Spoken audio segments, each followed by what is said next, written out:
very. Oh, your meeting is being recorded. Yeah. Thank you very much, everybody. Really good to see you. And, you know, as I say, thank you for getting here on time, because I like to stick to the times that we've got. So we go immediately to the minutes and actions from the previous meeting. Oh, were there any? You said there were no apologies, Jane? None received, Chair. No. Great, thank you. So minutes and actions from the previous meeting. Hopefully you've got your minutes in front of you. And so I'll quickly run through if there are any changes to the record of those. So we'll start with page 1, page 2, page 3, page 4, 5, 6, or 7. So it appears there are no changes. So we'll go to the matters that arise, a summary of actions, which are always really helpfully set out at the end of those minutes. So we go to the first item, which was that Rob and Sharon were to determine what was needed from their local authority to aid future discussions regarding funding and arrange a meeting of the working group before the summer break or in early September. So Rob and Sharon, if you want to pick that up for us, please. Yeah, we met together as a team. We're still waiting for Andrew to give us the information, really. Right. We spoke earlier in the term, Andrew, aren't we? We still haven't received the information from yourselves to be able to proceed with everything yet. Andrew, is there a particular reason for that delay? It's resources at the council. I'm 25% down in my finance team at the minute, so I just don't have the resource available to be able to spend time doing this work at the minute. We have recruited, and we are getting back up to a full team, so we will be able to start progressing some of this before. I did communicate to the group, but I'm hoping to get something out to them by the end of September. It's really, really important that they have that information, really important. Sharon, Rob, are you able to, is the end of September going to be sufficient? Well, to be fair, the earliest that we can have the information, the better, really. We can't proceed until we do have that information. We spent a long time talking, Sharon, didn't we? I think Yeah, we did. Ali was there as well. We had quite a few people around the table. But unless we have that information, there's nothing really else that we can proceed with. You're in the dark a bit, yeah. Andrew, it would be really appreciated if you can do that for them so that they can get on, because I know that, you know, it's extremely important that they have that information. There's a lot of kind of fairly major things they've got to discuss and decide upon there. So that one is carried forward at the moment because that's not resolved. The next one is also yourself, Andrew. Mr. Merry stated he would double check the regulations to confirm that the money from the central block funding could not be transferred to the high needs funding, and money could be transferred from the early years funding to support the high needs funding block. Can you just give us feedback on that, please, Andrew? Yeah, I've had 2 conflicting answers in relation to this query, and I'm now I've got a query with the ESFA to confirm. So the conflicting answer was, at the end of the financial year, the funding goes into the dedicated schools grants reserve and can be used to fund anything within the dedicated schools grant. However, I've also had confirmation that it doesn't, and each one should be held specifically for the purpose it was given in the year. So I'm just gone back to clarification around that to say exactly what is the right answer. So I thought I had an answer, and then I don't have an answer. Right. So okay. It largely depends how you interpret the regulations, but I want a definitive answer from the ESFA as to which we can do. Okay, great. Can you let us all know on the forum when you do get that answer, Andrew, so that we can be absolutely clear? Because obviously it is, again, quite crucial that we know for sure what we can and cannot do. Okay. All right, then. Any questions to Andrew about any of those items?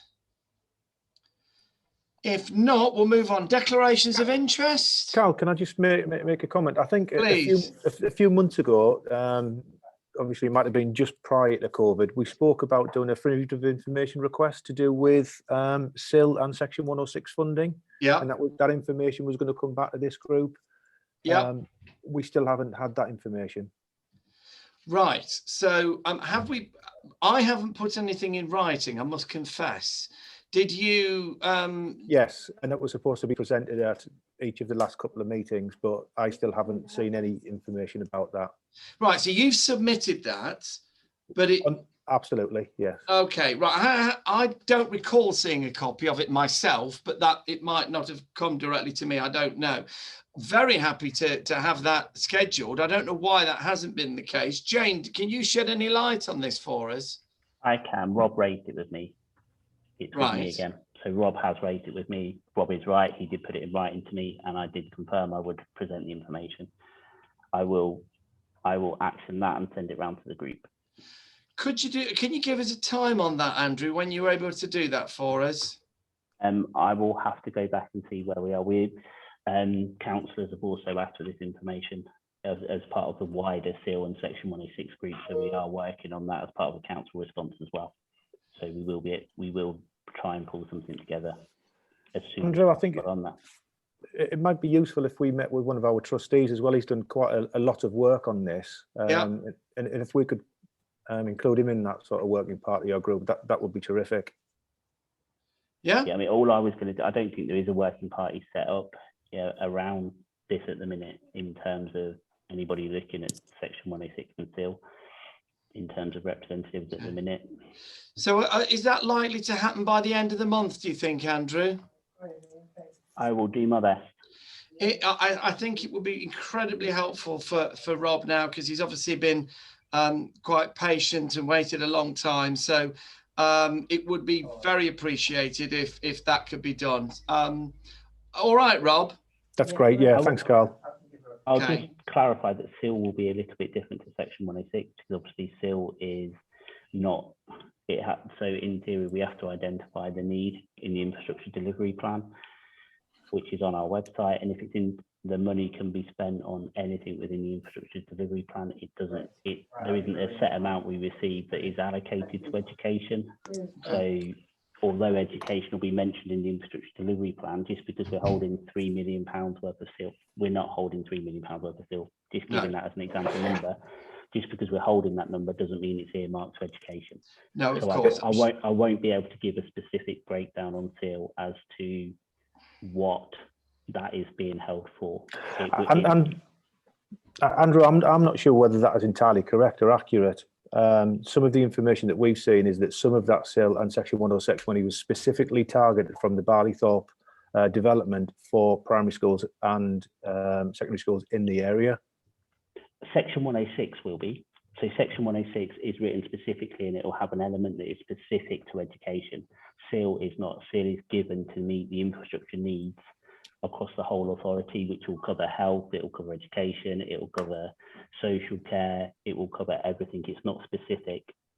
Rob, that's my understanding. I've been involved in this for years and years and years, and my understanding is exactly what has just been said, that SIL and the council, I think, did this deliberately so they could allocate where they felt the needs were greatest, and there wasn't any specific money for schools, unfortunately.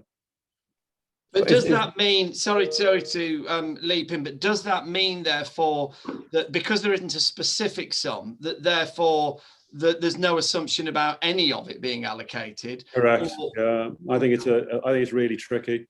I think that's what you'll find from my experience in the past.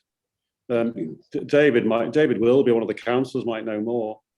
David, do you have any light to shed on that?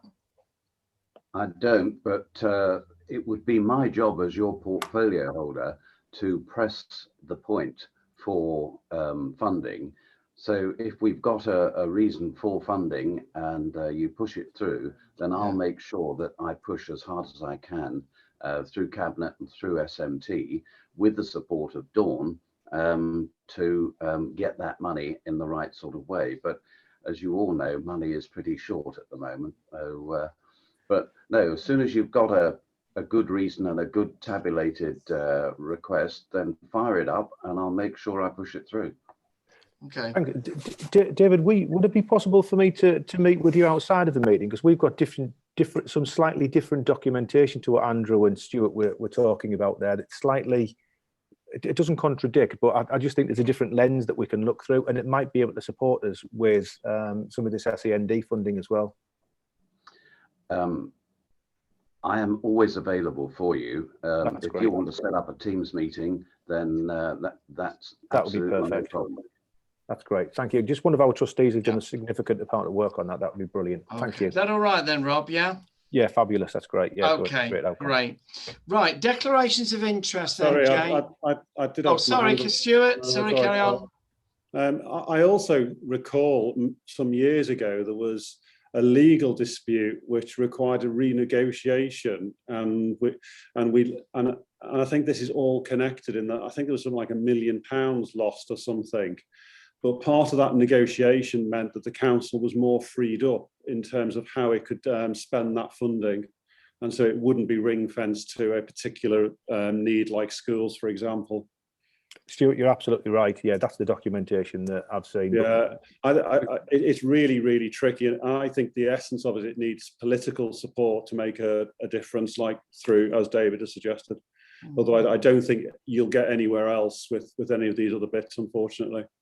Okay, thank you. Okay, I will press on then if that's... Carl, can I just clarify one point? Go on, Andrew. Yes, please do. In terms of planning obligations, Stuart is correct. At the minute at the council, there is 3 different types of planning obligations that we have seen. Now, a planning obligation is where somebody submits a planning application and there are certain infrastructure needs that are required to meet for that development.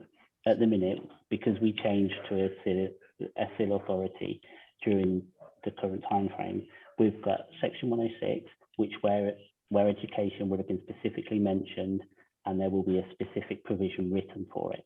So anything that's badged under Section 106, there will be specifics in relation to education.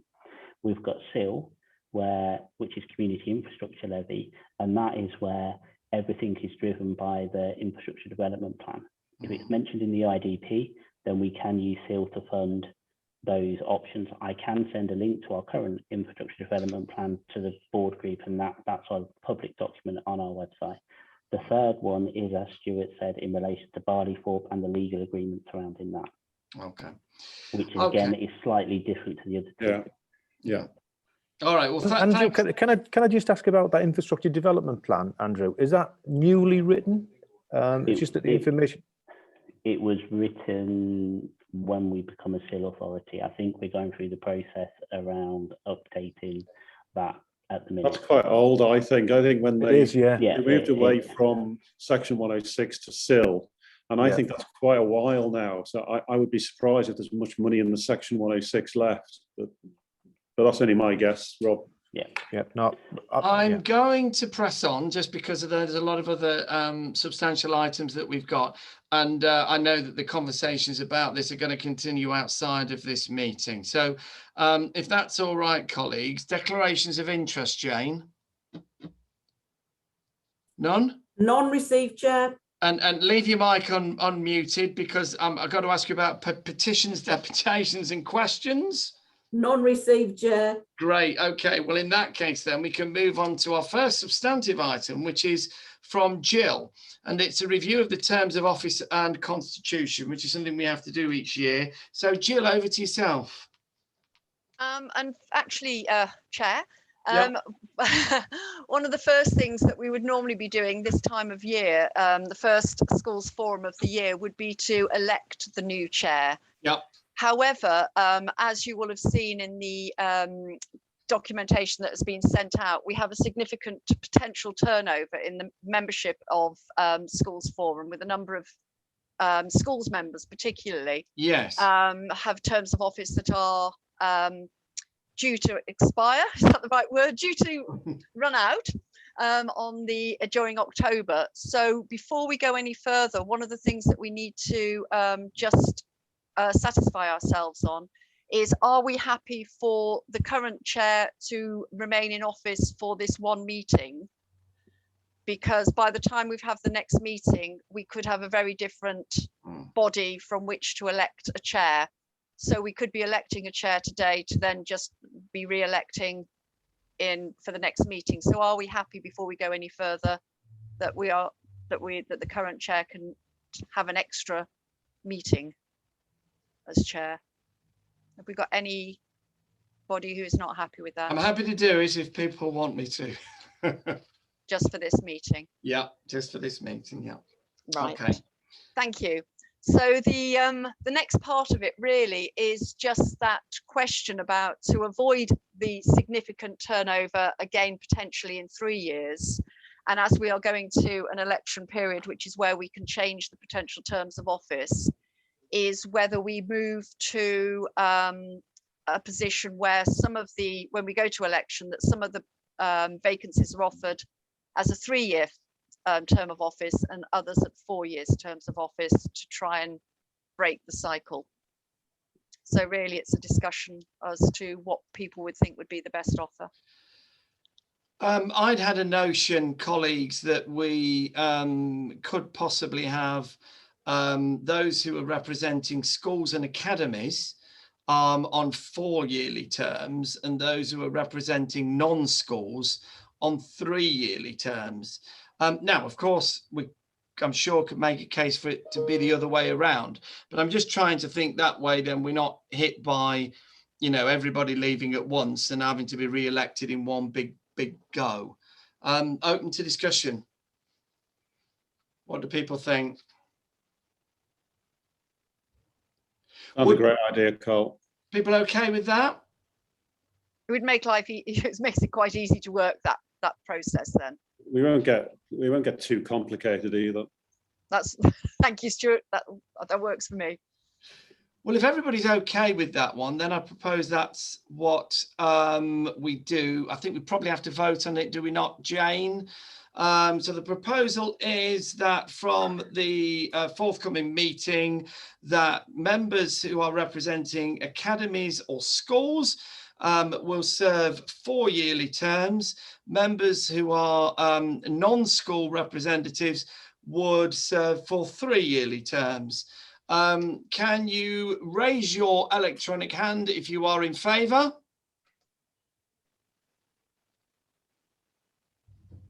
Or your real hand if you can't raise your electronic hand? Just so Jane can see. Okay, anybody against? And any abstentions? Have you got that, Jane? We will adjust the terms of reference to reflect that and ensure that they're distributed with the minutes. Brilliant. Okay. What else on this item, Jill, do you want to cover? Anything else? No, I mean, the elections will obviously be taking place over the next few weeks. So Carl, Jane and I will work together on making sure they go out as per the document, if everyone's in favour of that. Yeah, no, that sounds great. Okay, well, we move on to item 6 then, the funding update and final outturn position for 21-22. So I think it's back to you, Andrew. Yep, it is. Obviously in the report, the table in the report sets out the position in relation to the DSG for 21-22. As you can imagine, the main area of overspend in relation to 21-22 is in relation to the high needs block. We're currently predicting a deficit position in year of 424,000, which will take the total deficit on the high needs block to £1 million. That we do have an. Sorry, Andrew, you're very faint. Can you just turn it up a bit, please? I will pump the volume. I'll try. Is that any better? I found it a bit better, yeah. Yeah. Okay, so in relation to early years, the funding is still a little bit uncertain. The main reason being that for 21-22, the DfE has changed the funding mechanism. So previously we're funded on January census data, 7 months of January 21, 7 months of January 20, and 5 months of January 22. However, the DfE are going to fund on actual numbers for part of the year. So until we realise those numbers, the funding will be a little bit uncertain, the numbers. So there is likely to be slight movement in relation to our forecast, but it shouldn't be too far out. So happy to take any questions in relation to the current position on the DSG before I move on. Questions, colleagues?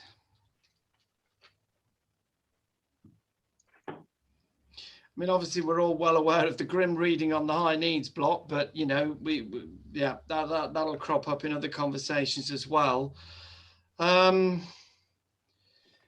I mean, you know, everybody would say the same. I'm sure we all need as much as we can get at the moment to get through this this tricky period. But okay, well, if nobody's got any questions, then I think we're good and we can move on. There is a couple of other sections in my report that I'll just move on to. So the next section is around high needs provisional funding. Yeah. So we have received our high needs provisional funding for 22-23, and that does show that we will have an increase in funding of 397,000. Based on our modelling and our financial modelling, it will mean that if all things hold true, we will be running at a slight surplus next year of around 50k, which I think is good news. There is a couple of issues in that in terms of demand. What happens to demand over the period of time? How we get our assumptions correct?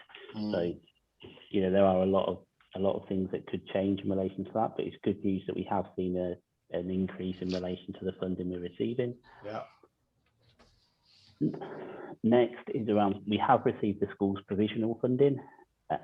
Our provisional allocation is 27.98 million compared to 21-22 allocation of 27.58 million.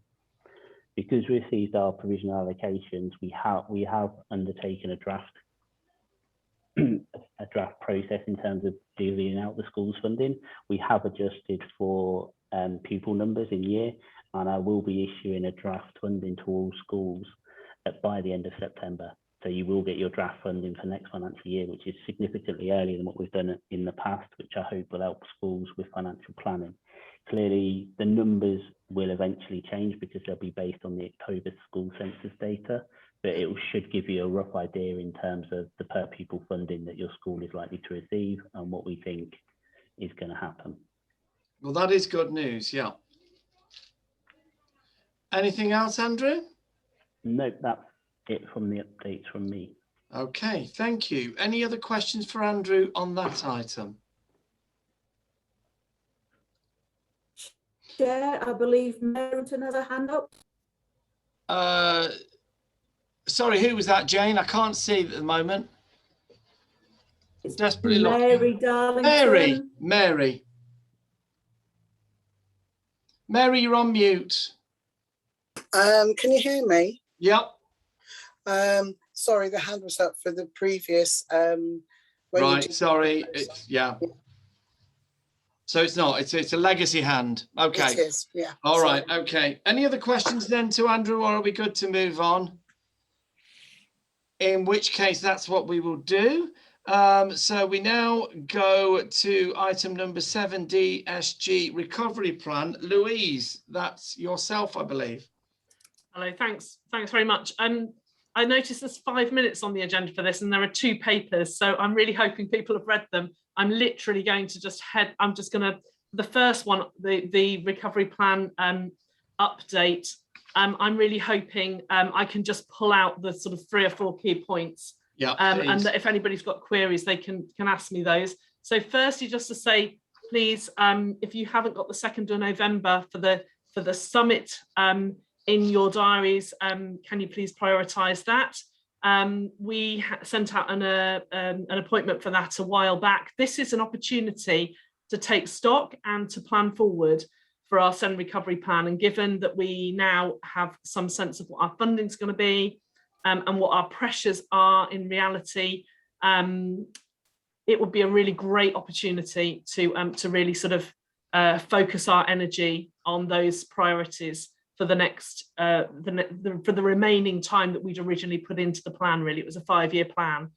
So for the next few years. So that's the first one. Second, to just say thank you so much. In the last meeting, I put a request to you around extending and direct awarding for Caroline Chrissy's role. That's now underway. It was approved by Cabinet, and so we're in the process of securing that. The speech language and communication contract with Leicester Primary Trust is starting to activate properly now. So we'll hope to see the impact of those 3 days a week from Sarah Patel in our early years settings and our secondary schools as a starting point, and then moving across to other work with primaries following the spring. There are a whole range of priorities which I'm not going to go into, but I would, because we've got a paper on nurture which I want to focus the last remaining couple of minutes on. But it is probably worth just saying that UCC has been appointed as the preferred provider to work with us on how do we ensure that children with EHCPs, the highest majority of those children, can remain within mainstream secondary schools when they progress through. And of course, it's really important that we have something robust in place to support the cohort of children who are now in our year 6. So we're working closely with them on what does that mainstream plus model look like to make sure that a larger number, let's say, of children who we might historically have seen move through can actually do that. So that's that paper. Are there any queries on that one? Thank you. I'll assume that's a no. Yeah, all good. Thank you. So then I'm very, very quickly just going to give you a summary of this one as well. So nurture practice, the whole point of this piece of work, if you'll remember, working with Sharon. Sharon, I'm sure you'll interject if you can find a spare couple of seconds here. The nurture practice is an evidence-based intervention, and this paper basically gives you the outline of what has happened while we've been trying to pilot something in Rutland, for not just in terms of the interventions that may have been happening at Edith Weston itself, but very importantly, how that is influencing nurture practice in our other primary settings. You'll know that from this paper, it explains that we invested £26,000 in capital to enable the environments there, but actually that's not the highest priority in terms of supporting children, although of course it will have stopped a significant number of children from escalating out of mainstream, which is exactly what we hoped it would do. The pilot has basically proven that this works in a Rutland context because it's evidence-based. We know it works, but we can see from the pilot in the last 18 months that it's actually it works in a Rutland context since 2020, February 2020, when we started it. The cost modelling we've used for all of the modelling as we've gone through this is incredibly conservative. The details are in the paper, but it basically assumes a small number of children don't go into a specialist or a more specialist mainstream placement. And that's been borne out actually by the children that this project has touched. We planned for the intervention for there to be 6 interventions for children, and there have been 16. So we've not only have we had value for money in terms of the expectation was that not all of the children that who had interventions would actually be a success, but the fact of the matter is we've actually had more than double the number of children touched by the programme as we've gone through. As far as I'm aware from the data, none of those children have escalated out of mainstream school. So that says it really. It says what this has all been about. Ultimately, though, while we're interested from the SEND recovery plan in those kind of tracking mechanisms that we describe there about children not escalating out of mainstream places, the point about nurture is that it's so much more than that. This is about helping children to thrive and to those children who might otherwise underachieve to actually achieve what their potential is. And that is a very much more exciting gift, if you like, that the nurture provision offers us. So we can see that's happening through the Boxall tracking. So it's an assessment that allows us to see a start and end or a start and various points during the journey for a child. And there's a couple of examples in there for you. It remains one of the EIP toolkits, so it's a measure that sits within that kind of toolkit of things. So it's really well connected to the other EIP developments. And what we feel we need to do now, well, what I'm proposing in this paper is that we bring it into standard practice. No longer does it really need to be a pilot. We want to shift it to having an SLA in place and focus on building that kind of wider workforce skills. So rather than, people often talk about the interventions at Edith Weston, and it's fantastic that there are things happening in the hub for particular children, but actually the biggest win for us in terms of nurture would be that that practice is propagated and supported across each of the different primary schools. A plan for that is on page 9. I wasn't going to say any more. Well, I mean, it's a comprehensive report. Thank you, Louise, for that. Sharon, did you need to add anything to Louise? I think first of all, I need to say actually table 2 is the wrong way round. The outreach and the on-site interventions are the other way round, Louise. So I think that's quite important, because one of those schools is quite clearly not a school in Rutland, and it's a child who lives in Rutland and moved to us. No, other than I think Louise has said, really just we've had great success with the programme, having children and having interventions on site, but actually the outreach work as well. It is challenging. It's still, you know, although nurture, it's not a behavioural. Our worry was that we might become a behavioural unit. And whilst, you know, clearly nurture is very different, but actually the displays and the challenges can be quite similar initially. So until we get our children settled, but I think the success of seeing children transition back into mainstream classrooms is really, you know, it's invaluable. It's great to see. Well, it is. It's what it's all about. What would colleagues like to ask Louise or Sharon about this? Louise, Sharon, please accept my apology. I can't open the document, so you might have gone through this. So apology. How many children have gone through the unit?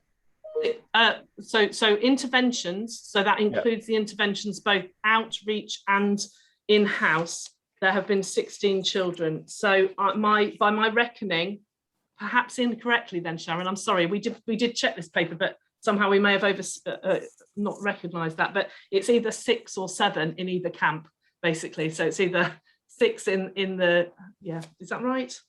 Yeah, it's, hang on, 2. Have actually gone through, sorry, I'm just... It's actually 5.2. Some are still in 5.2, you can see it. 9 have received on-site interventions and 7 through outreach. Yeah. And how many of those children, Sharon, please, again, accept my apology. How many of those children are not part of like Brookhill or Edith Weston? Only 2 of them were. And the reason I will share the history very briefly. I know we haven't got time, but we got involved initially because a child landed at Brookhill, having been told by other schools that their needs couldn't be met. And so parents chose not to tell us there were any needs. And I just felt as a parent, no family should ever be in that position. You know, but for the grace of God, that could be any of us. So this is how we first approached it wasn't Louise at the time, to get involved in the Nurture project so that we could support. So 2 of those children have been, that particular case, who, as I say, and you know, he wasn't a catchment for one of our schools, but we set up. And then we have 1 little boy here now who has transferred, but the others are from other Rutland schools. So that's 2, 4, 5, 6. I think it's, how many did we say altogether, Louise? I think it's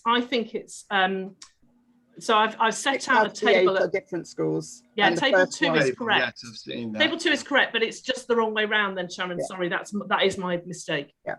And as I say, you know, that is how we became involved, because the needs are quite different, and we understood that.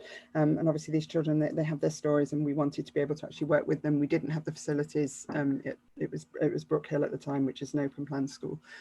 So yes, 2 of them are from our trust, but the rest are not. None of the outreach work is our schools. It is all other schools, because obviously we have a nurture approach within our trust. You know, there wasn't a loaded question. It's just that the feedback I've had from the heads is that they're not able to access that. They haven't been able to access that. Okay. That's all. That's all. Yeah, I will say, Rob, we have just recruited a new member of staff who has come from working out of county and is experienced with having more children in the group. So there is a hope, and we have been spoken with Louise about this. There is a hope that we can increase those numbers. The problem is, I mean, I was called in there today. You know, the challenges are quite significant. We have 2 children, 3 in the hub actually at the moment, and it's getting the dynamics of the group right, because if we get those dynamics wrong, it's actually not going to work. Because at the moment we've got a year 5 with a reception child, and it is quite a challenge. So there's the space and the staffing, and when they first come to us, little boy who's with us at the moment, he is really struggling. He will settle and it will be great, and then we can start to look to increase the numbers. Okay, but we have to, when we've got children, we have to do the very best by them whilst we've got them. But we have seen, you know, we've got 2 just transitioned in, a little boy going to mainstream secondary, who, you know, the family didn't expect that he would, and it's great to see that. So brilliant. Is that all right, Rob? Yeah, great, thank you. Yeah. Any other questions for Louise or Sharon? Yes, Chair. Yep, Steve. Yeah, apologies for not. I haven't read it. I saw on the original thing that Jane sent round that the reports were to follow, but I didn't realise they had followed, and I've only now just opened them, so I'm asking my questions without having read it. Just referring back to table 2, whichever way around it goes, obviously I understand what the outreach is. Where it says on-site interventions, what does that mean? It's a child being placed with us, Steve. Okay, so that table's saying that 2 children from my school have been placed with you. I think the one in I can't name names. I'm happy to speak to you. Can I send those names to you? Yeah, does that imply that they've had support there, or are you saying they've left my school to go been directed to you? Yes. Right. Okay. Second one. Yeah. But as I say, I'm very happy, but obviously now isn't the forum for that. But I'm very happy to speak to you. Yep. Okay. Thank you. All right, Steve. Yeah. Thank you, Chair. Yeah. Okay. Any other questions then from anyone? So just to reiterate, Yes. so the priority has to be that in order to be successful, the nurture, in order to fulfil the evidence base, we need to keep going back to that for nurture. It has to be a mixed and blended group, which is what we commissioned. And so we can't overfill the space at Edith Weston. It just won't work if we do that. No. Although in actual fact, as you can see, we've seen a larger number of children be supported than we expected. However, our priority has to be about shaping nurture practice across all of the primary schools. So the outreach has to be our sustainability outcome in order to kind of make this possible. I really want to emphasise that that's where we would be heading as we move towards business as usual with this. It was useful, I think, to read the figure, the potential saving figure of 13,000, I think was the figure quoted, wasn't it? Which is the first time I've seen it reduced to something as concrete as that. And I do appreciate these things are incredibly difficult to actually pin down, because the reality is you don't know what would have happened had you not done what you've done. So it's very difficult to be absolutely sure, but there is something there. I think we can, you know. Well, I think we can say that it's been significantly more than that. So that was the original modelling. The original modelling we're abiding by is what we originally did. We know when we look at the cases concerned, it's significantly more than that. Yeah, no, that's excellent. Thank you. Okay, well, if we're all good on that, then send funding is our next item, which of course is closely related, and that comes from Rob. Hi, Carl. I can't do anything because we haven't received the information from Andrew. We were going to put something together. Right, so you're saying that this is completely dependent on the information that, right, so in other words, this item is not able to be, is there nothing on a more general level you want to say at this point in relation to that? Nothing that we didn't say in our last meeting, where we're just saying there's not enough, that the EHCP plans are not funded adequately, but we need to look at the different models, and I can't do that until I've had the information from the local authority. Of course, all this is very difficult for everybody. One, because we've got to make things work at the moment. You absolutely cannot make things work without the money to do so. But two, we know that the whole thing is under national review, and yet we don't know what the outcomes of those are. So it is a tricky area for sure. Well, if there's nothing we can do about that item now, then I suppose we do move more swiftly on than expected to item number 9 and school capacity pupil place planning. And that's back to yourself, Jill. Sorry, Chair, Bernadette has Yeah, her hand I was just raised. going to Sorry, say I that. do beg your pardon, Bernadette. Thank you, Chair. If I may, it was a question just to put to Rob. I attended the 19th of July meeting when we were discussing the actions around the funding. And Rob, we had a discussion about alternative models of intervention. And we talked about, I think one of our challenges was we tend to measure quite a lot of that intervention and funding around TA hours. And we discussed the possibility of looking at other models. And I was just wondering whether you or colleagues have had the opportunity to see what might be happening elsewhere amongst your school colleagues in other areas. We're really interested to see what might be happening. Bernadette, we haven't done that because I thought that we were waiting for Andrew to give us those figures so that we could then go and do that. Unless I've misinterpreted that. I'm Sharon? interested in talk. I don't think I was at that meeting. I think I was probably on annual leave. But it's something I've been raising in this forum and with SEND for over a decade now.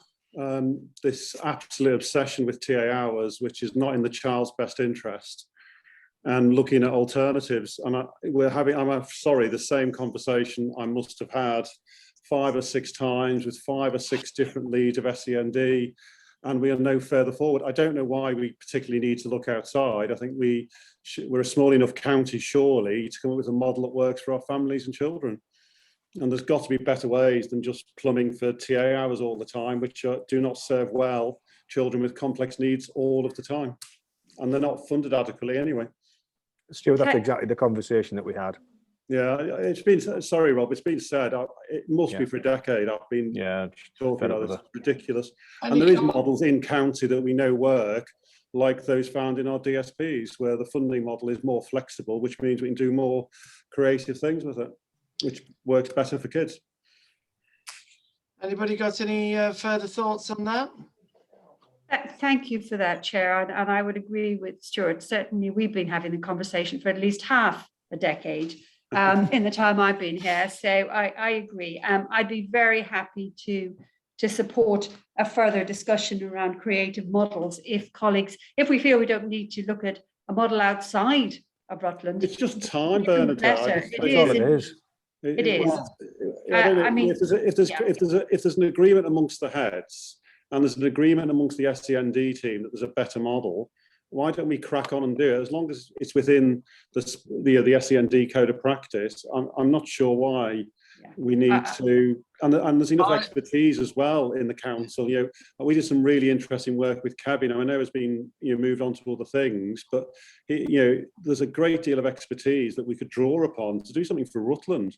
I absolutely agree, and I think you find that our SEND case officers would be with you as well, because they would like to see more creative. I think it would also help with the SEND funding issue.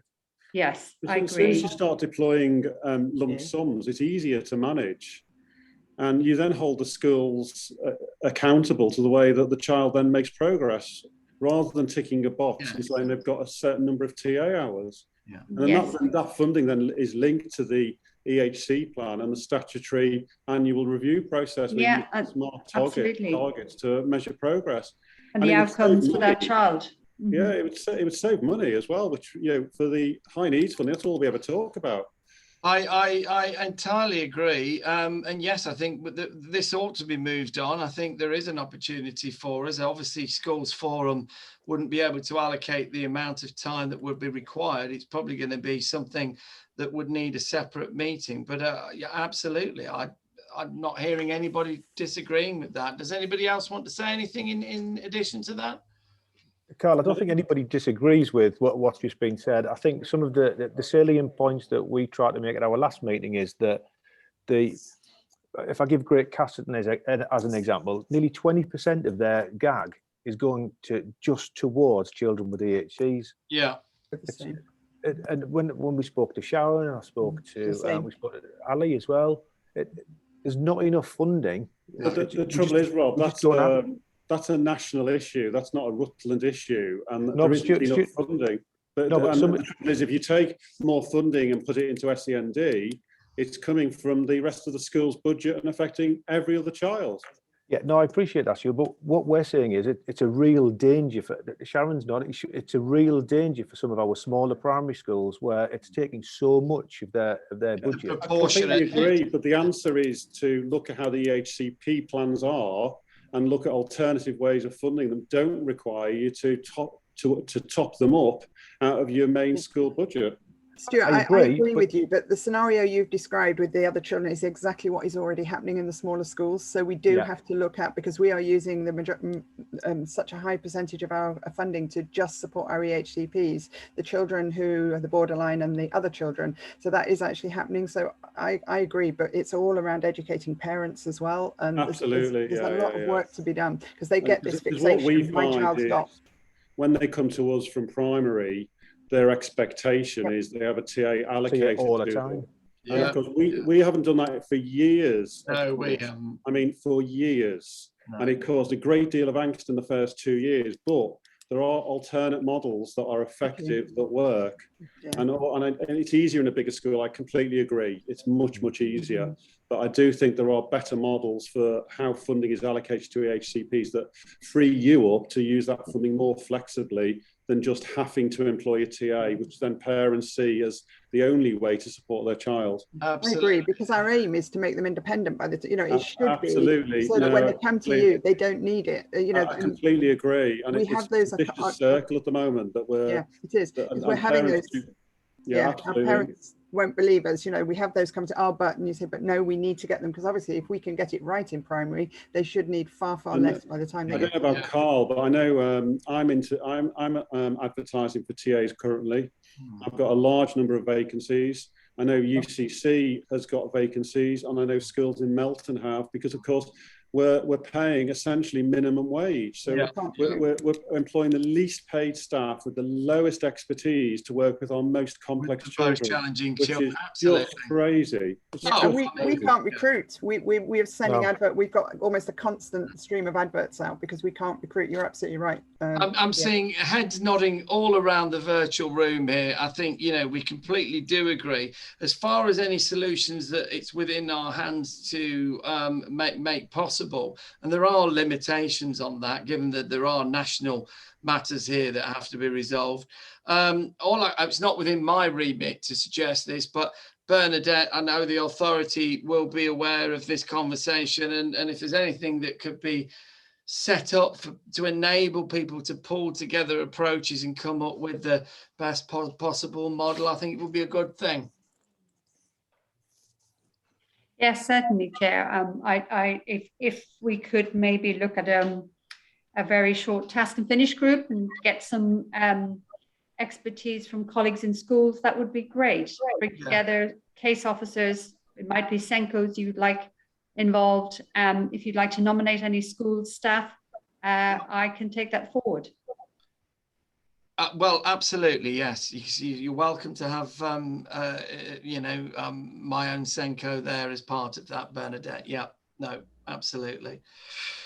Okay, thank you. A lot of things there, obviously. I'm going to move on to item 9 because of the time. And the capacity. Carl, oh, sorry, Andrew, go on.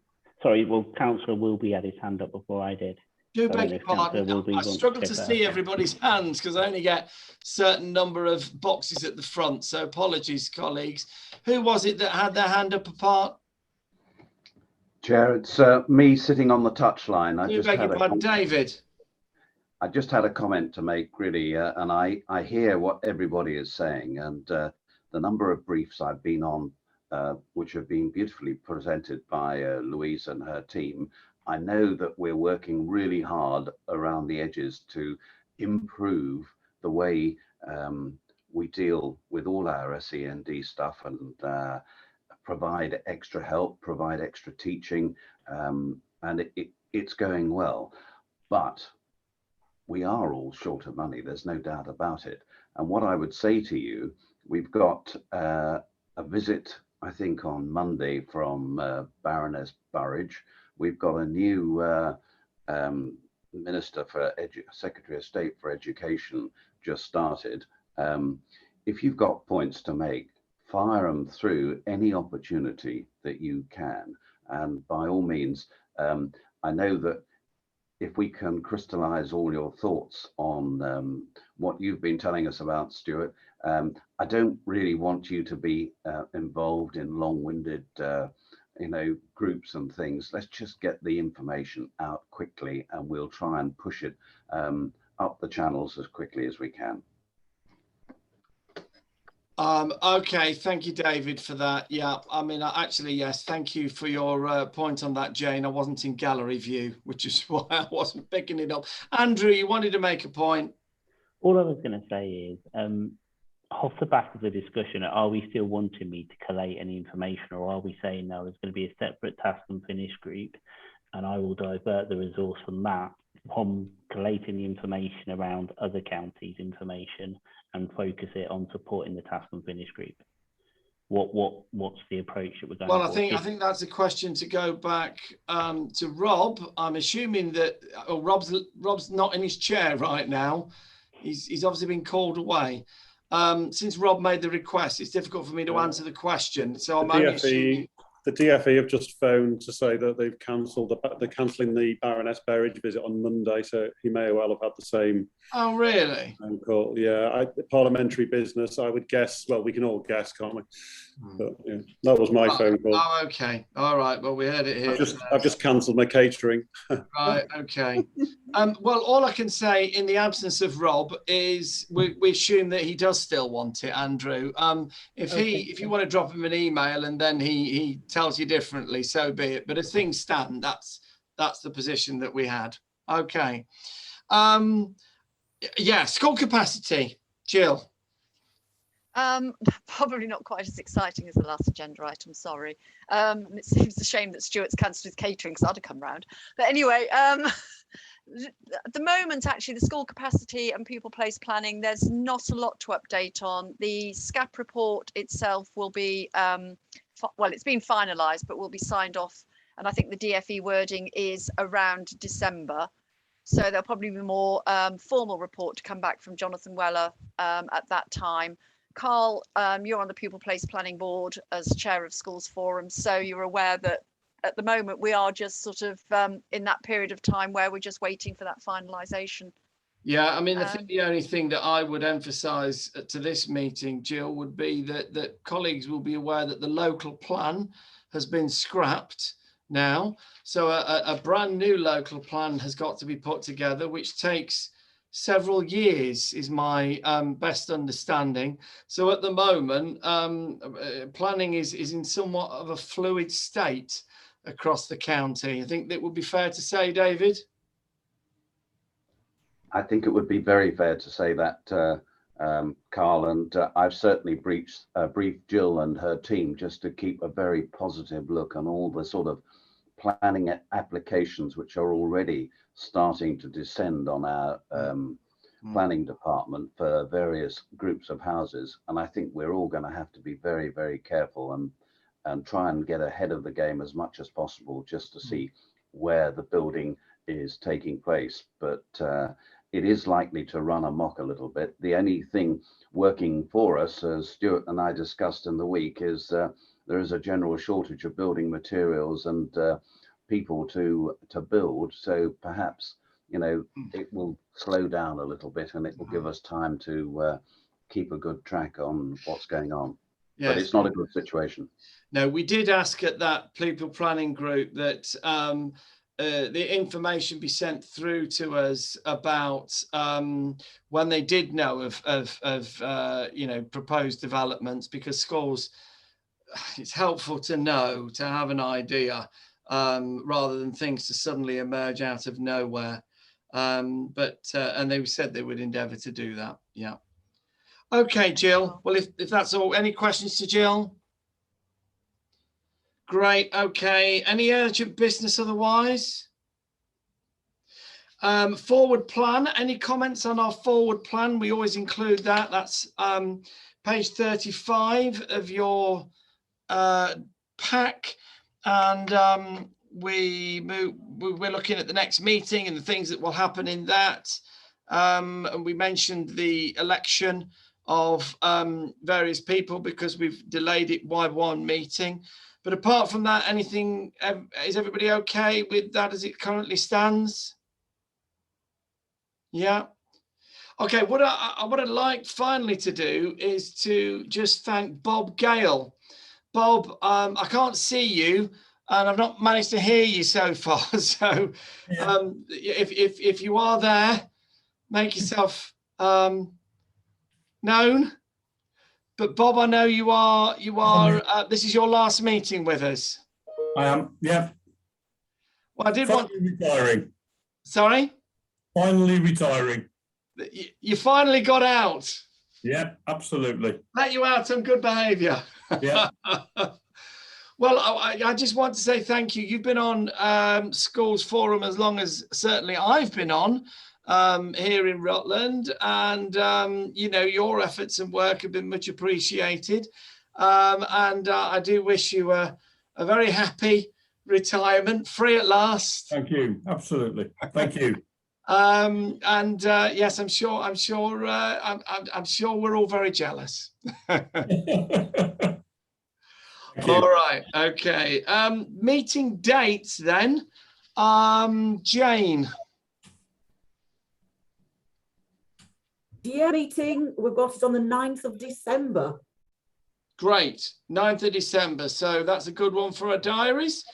Okay, excellent. Well, I think we're on, actually, on my clock says 5, so we've, by some miracle, got bang on time. So I'll wrap things up there. Thank you very much, everybody. Lovely to see you today. And I'll see you soon. Thank you. Thank you. Bye-bye.